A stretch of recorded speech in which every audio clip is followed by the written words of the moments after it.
Assalamu alaikum wa rahmatullahi wa barakatuh. إن الحمد لله نحمده ونستعينه ونستغفره ونعوذ بالله من شرور أنفسنا ومن سيئات أعمالنا من يهده الله فلا مضل له ومن يضلل فلا هادي له وأشهد أن لا إله إلا الله وحده لا شريك له وأشهد أن محمدا عبده ورسول الله.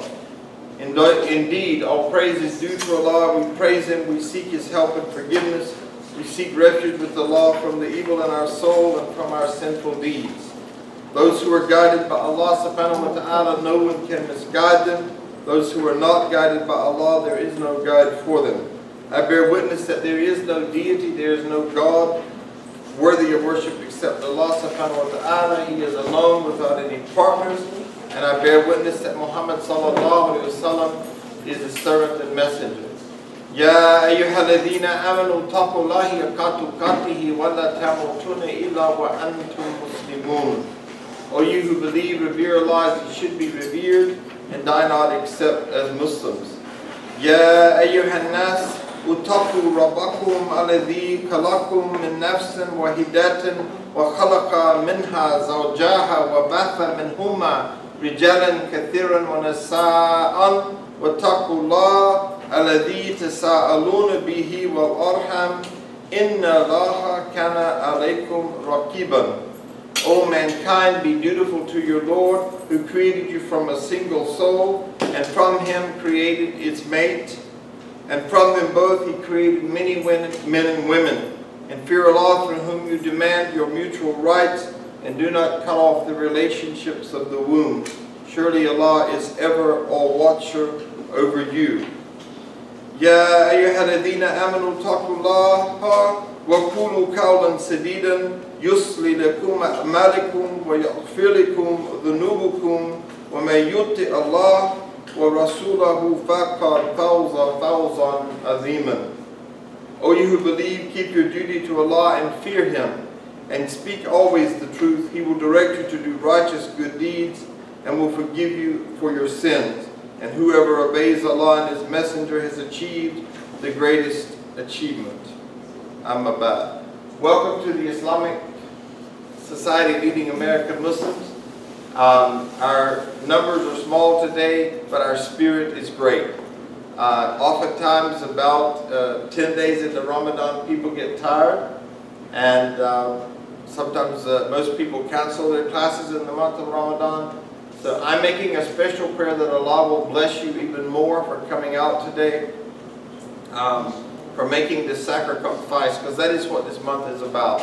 This month is that when you feel tired, you push forward for more. You actually make, you exercise sabr, and you give up the world and you come for knowledge. I mean, your little grandson is here. My little grandson is here. Yes, he is.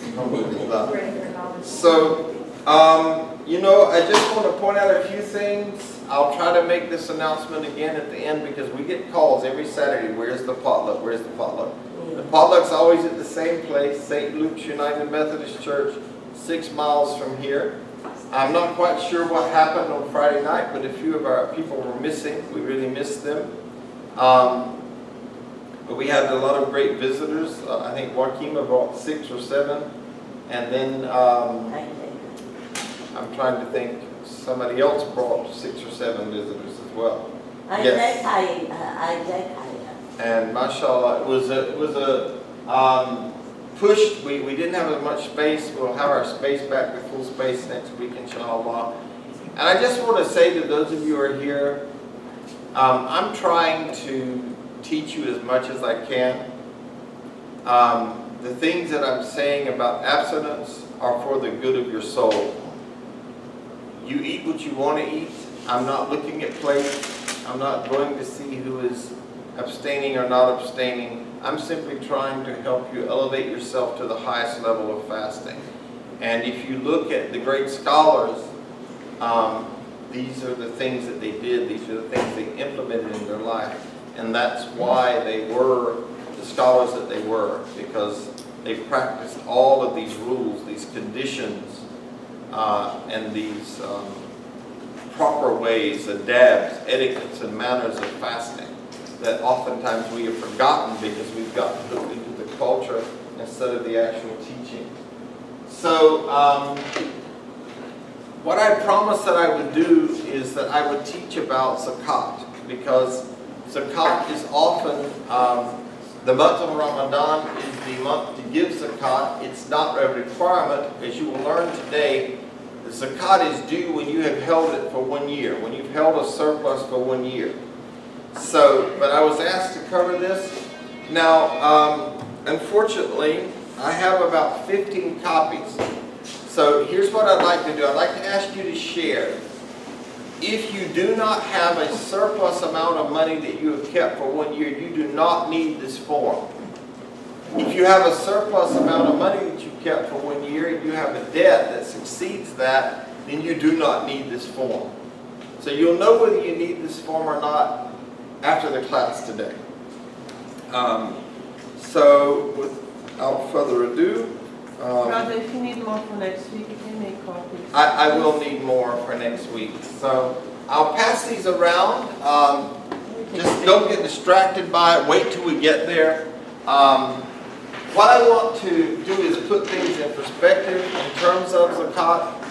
Allah subhanahu wa ta'ala placed Zakat next to prayer, and it is the third pillar of Islam out of the 5 pillars. Often Allah subhanahu wa ta'ala places Salah and Zakat side by side. Over and over, you'll see those who pray and those who give. Those who pray and those who give. Those who pray and those who give. And the Prophet Muhammad sallallahu alaihi wasallam said that Islam is built on 5 pillars. Number 1 being the Shahada. Number 2 being the Salah. Number 3 being Zakat. Number 4 being Psalm, fasting. And number 5 being the pilgrimage to Hajj. It is a religious obligation on all sane adult Muslims who meet the requirement of Zakat as dependent on Nisab and Hawl. Now I'm going to describe to you what those 2 words mean, so just hold on to your seat. You will get taught everything you need to know. To contribute generally 2.5% of savings held for 1 year. So just to give you a simplification of that, if I am I buy a piece of property as an investment, not to live in, and, well, no, I would have to change that. I sell a piece of property, and my profit on that piece of property is $100,000. All right, and on Ramadan 1, I sold that piece of property, and I made that money, and I put it in the bank, and that was in 1435 of the Hijrah. In 1436, 1 year later on Ramadan 1, if I still had that money, I would be obliged, and after you see these rules, to give 2.5% to the 8 groups of people in Surah 9 verse 60. That will be 200. And that would be $2,500. Yeah, 2,500. I would like you to be figuring out when I owe money. Let's see if I can get off on 200. Yeah. That would be $2,500. So let's talk about how this works, inshallah. The first thing I always like to do is I like to show you the penalty, because we are really not enforcing this. People are not paying Zakat. It is a pillar. Now let me ask you something. If you build a house and you leave out one of the pillars, what will happen later on? The house will collapse, right? Okay. So if you do not have all the pillars of Islam at work, your iman and your faith, your practice of Islam is going to be really, really affected badly. Okay? The punishment of those who are eligible and do not pay Zakat has been mentioned in the Quran and Hadith. So in Surah Al-Imran, Surah 3, and this is not working, huh? Maybe it's because it's not on. Oh, what a novel concept. And let not those who covetously withheld of the gifts which Allah hath given them of His grace think that it is good for them. Nay, it will be the worse for them. Soon shall the things which they covetously withheld be tied to their, that's supposed to be necks, like this, but I recorded this, so it picked up next. Like a twisted collar, that's supposed to be, not color, on the day of judgment.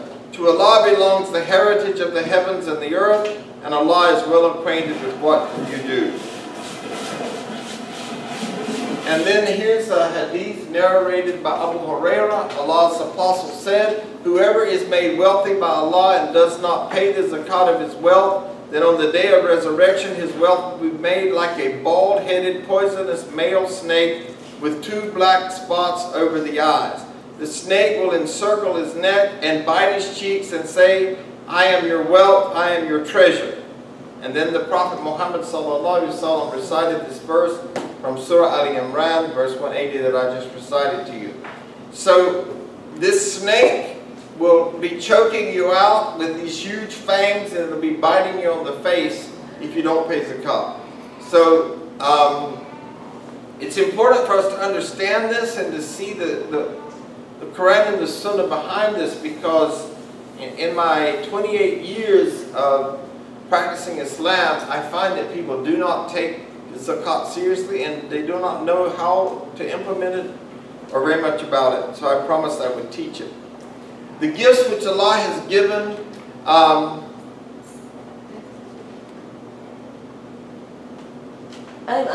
have one good question. yes. You have a car to use, but it depreciates.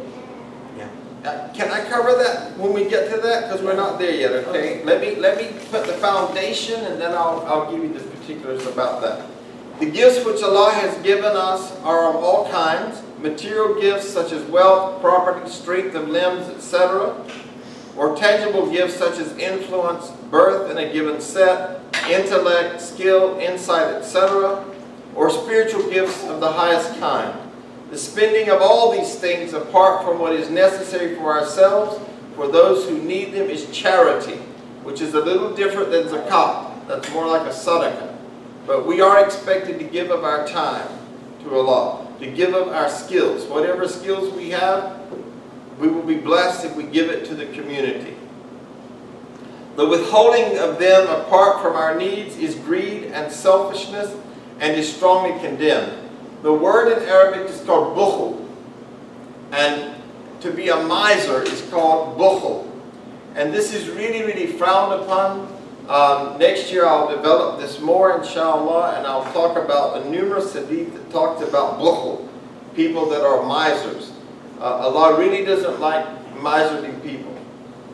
Allah loves generosity.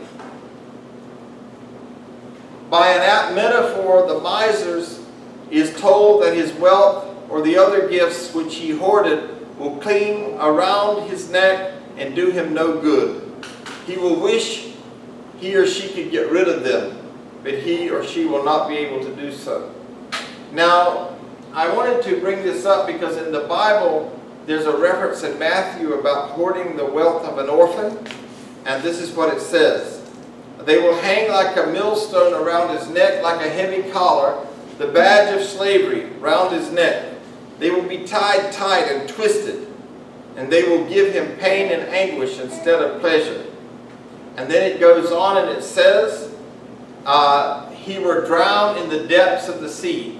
So these people that do not give, they will feel as if they were drowned in the depths of the sea. Well, if you think about that, what happens to divers when they go so many thousands of feet in the water? They get crushed. So if you think about the depths of the ocean, you actually get crushed when you don't give what is due to Allah. So it's pretty powerful, because we know that even with the most sophisticated diving equipment today, does anybody know how many thousand feet a diver can go safely? I meant to look that up. Maybe somebody can ask Siri, how many feet can a diver go safely with modern technology? And they will. Because we know that you get the bends, right? Your body literally, it even changes the actual way that white blood cells and things flow in the body, because of pressure. This is why hyperbaric oxygen treatment is being used today, because just to share this with you, to show you what pressure does, they took pigs and put them in a hyperbaric oxygen chamber, transfused the blood out of them, and infused them with saline, and the pigs lived. Because the something in the blood platelets were able to continue moving because of the bariatric pressure. Pretty interesting. Just something to throw out there. Fun. So inhumane. Yeah. Pardon me? It's so inhumane.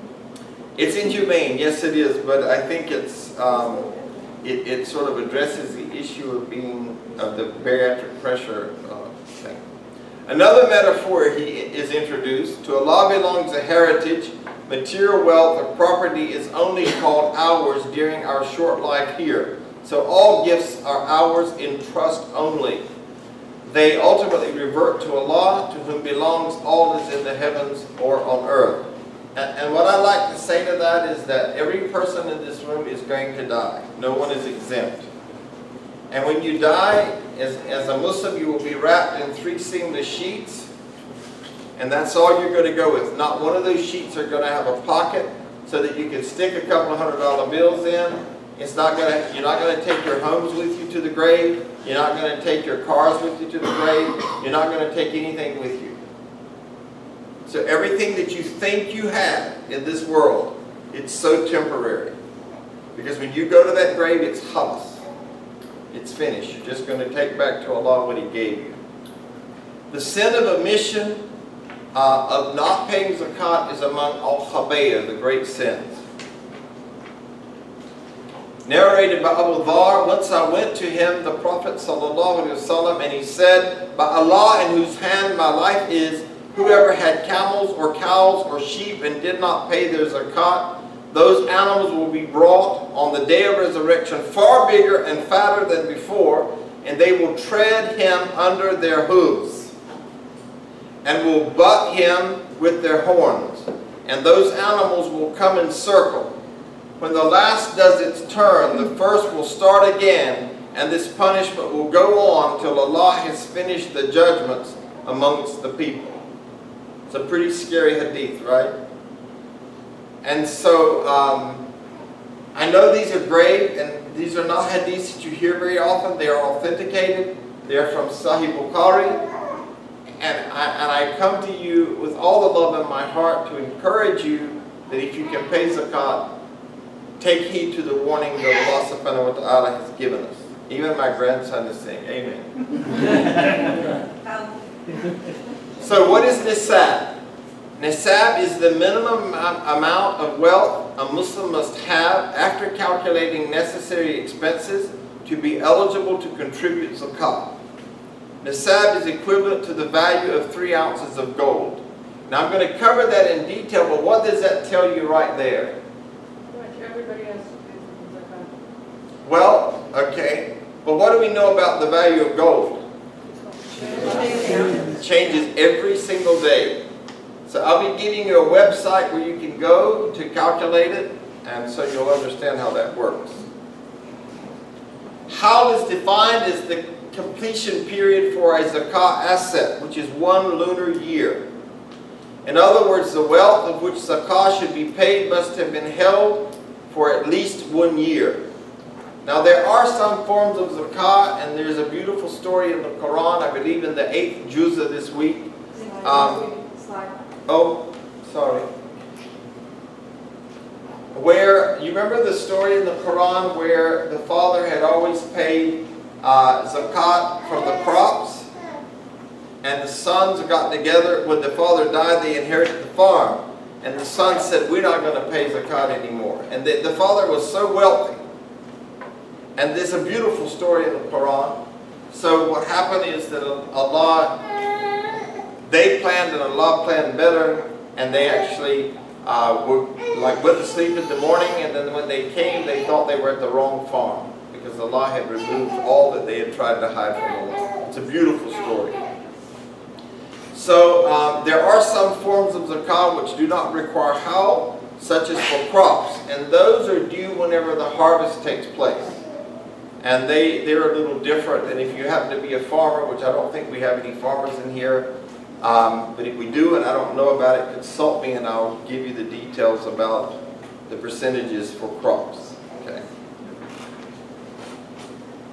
Every adult Muslim who meets the requirement of nisab, all right, remember nisab is what? 3 ounces of gold. Okay. In a calendar year must pay zakat for that year. There are some conditions that may require others, a wali, a guardian of a minor, for instance, to pay zakat too.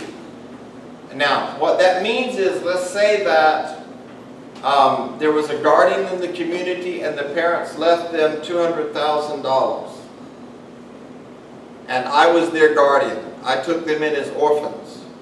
Every year I would pay on that amount of money that they did not use, that was just sitting there, 2.5%.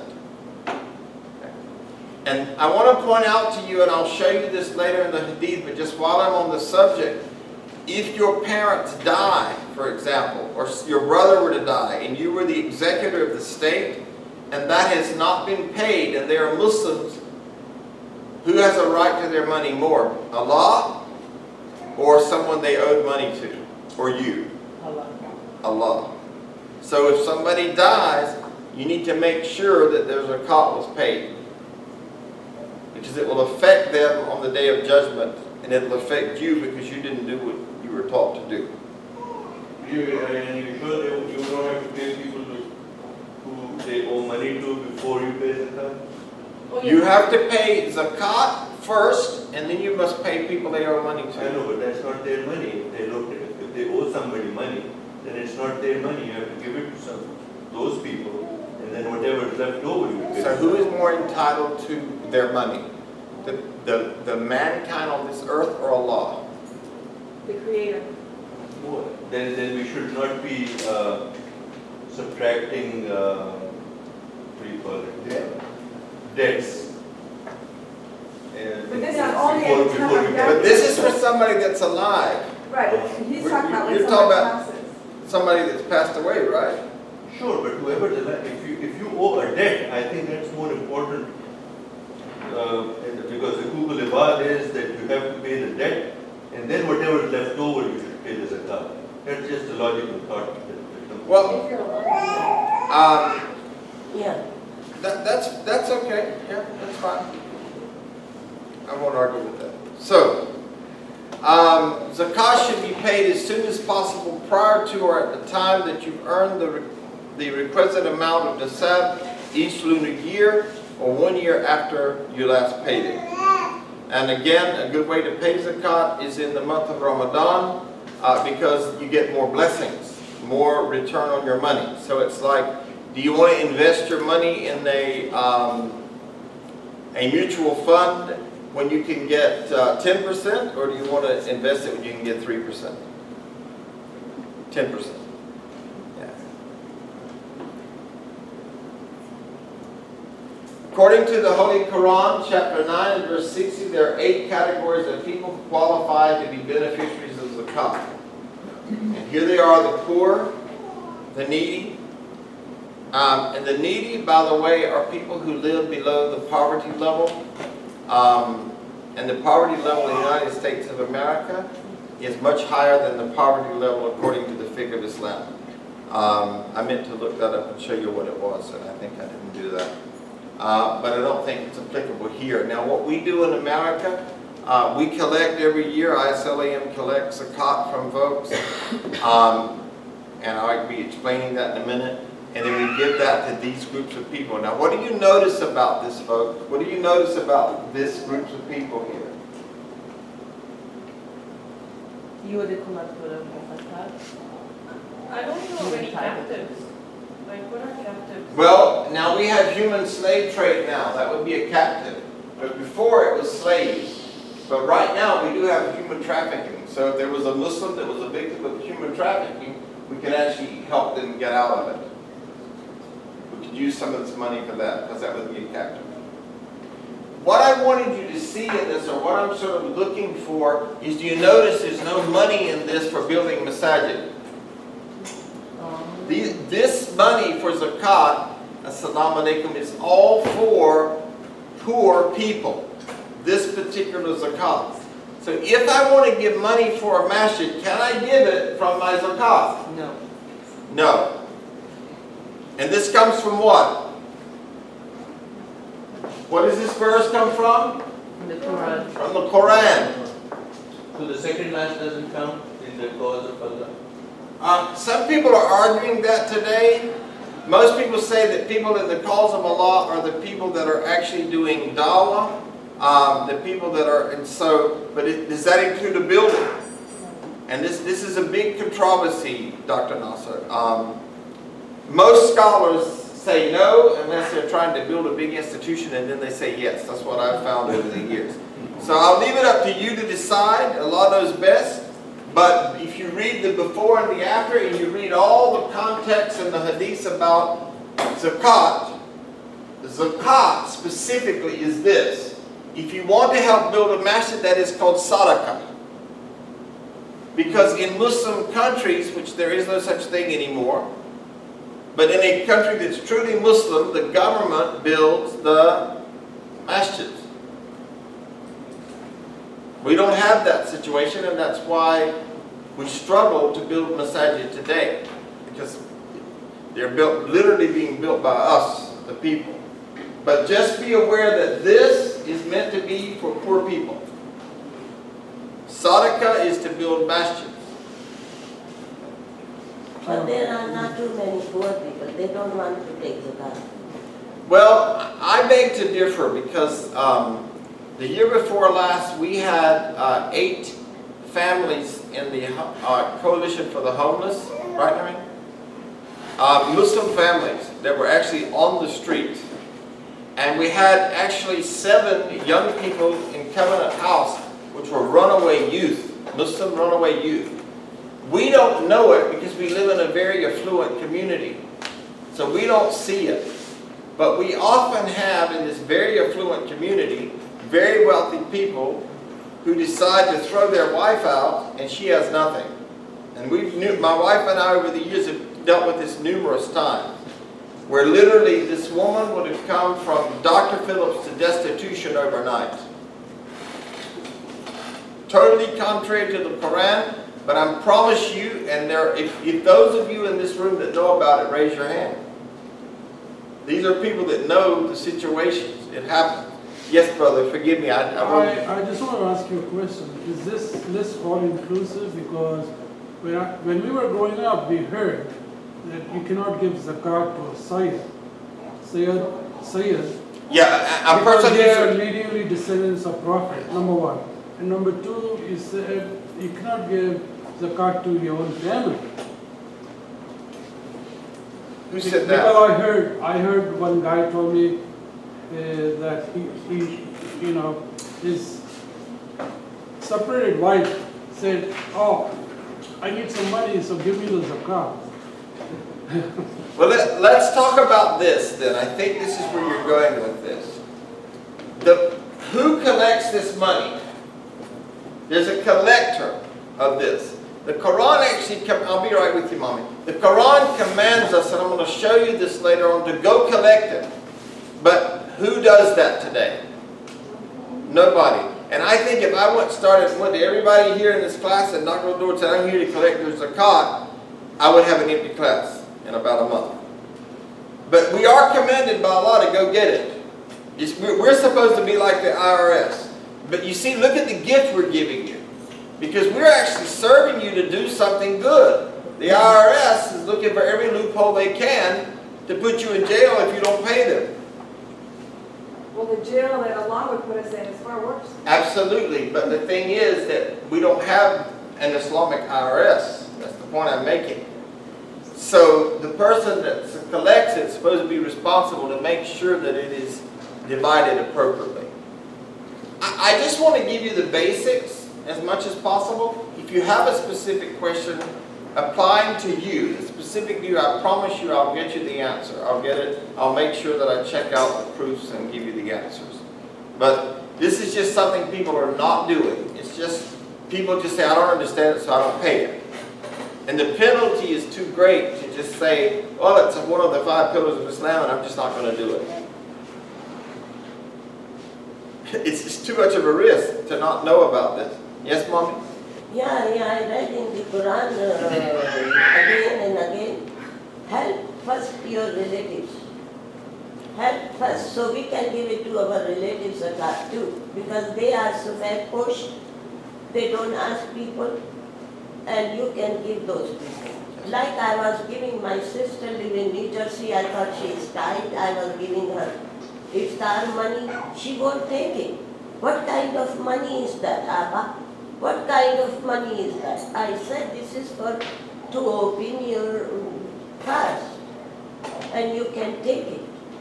But let me just speak to this. All 4 major scholars say that first and foremost that money should go to the local area. Now, I don't want to step on anybody's toes, and if you do something different, I love you, I've got mad love for you, I'm not going to criticize you, castigate you, indict you, or anything else. I'm just telling you what the scholars say. The majority, the 4 major scholars say that the money should go to the local community first. Now you see, if we were really practicing Islam, there would be a Beit Mal board, committee, that would go out and collect this money and make sure that all of it, if I got 800,000 collected, then 100,000 would be for the poor, 100,000 for the needy, 100,000 for the collectors, 100. It would be divided that way. So ideally it is supposed to be divided among these groups of people. Now what happens with ISLAM, for example, when we get these donations, is that donation a tax deduction? No. Well, how can it be? Because how can I give, if you give money that's your zakat, is it for the organization? No, it's for these 8 groups of people. Non-profit organization. Yes. Does everybody understand where I'm coming from? Now I'm giving you principles. Take from it what you will. Allahu Alam, I am not a scholar. I probably have just enough knowledge to be dangerous. So what's your point? I didn't get that. My point is that you should not ask for tax deduction on zakat paid? exactly. Because it's not for an organization. Because the organization. But if your intent is to get that tax deduction and pay more to needy people, then would that be bad? Well, let me just ask you this question. Are you giving the money to, I'm going to use ISLM because it's simple. Are you giving that money to ISLAM, or are you giving it to these 8 groups of people? What does the Quran say?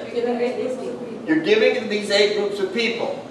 So, are they a 501c3? No. No, they are not. No, not So I'm going to explain this. So what happens is, often, and I beg you, on your memos, when you give money to ISLM, please specify what it's for, because I don't know what to do with it if you don't.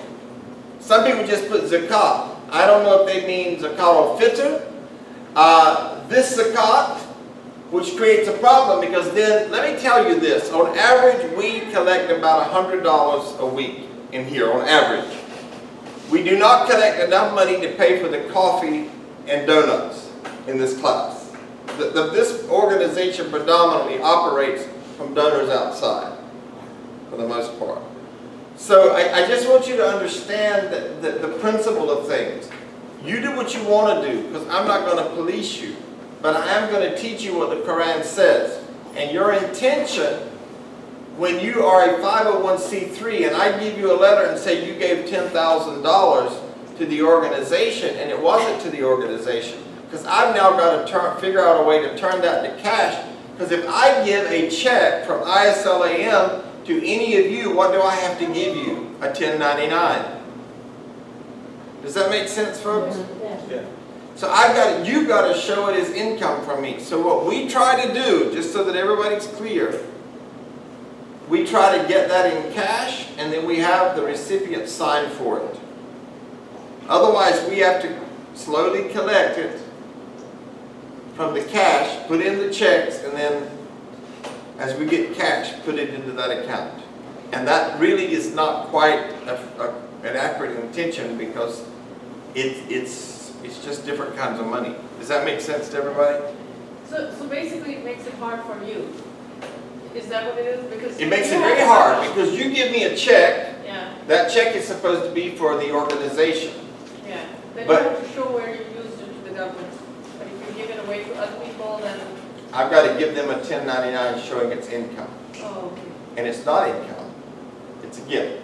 So the best way to give your zakat so that it can be distributed here is to give it in cash.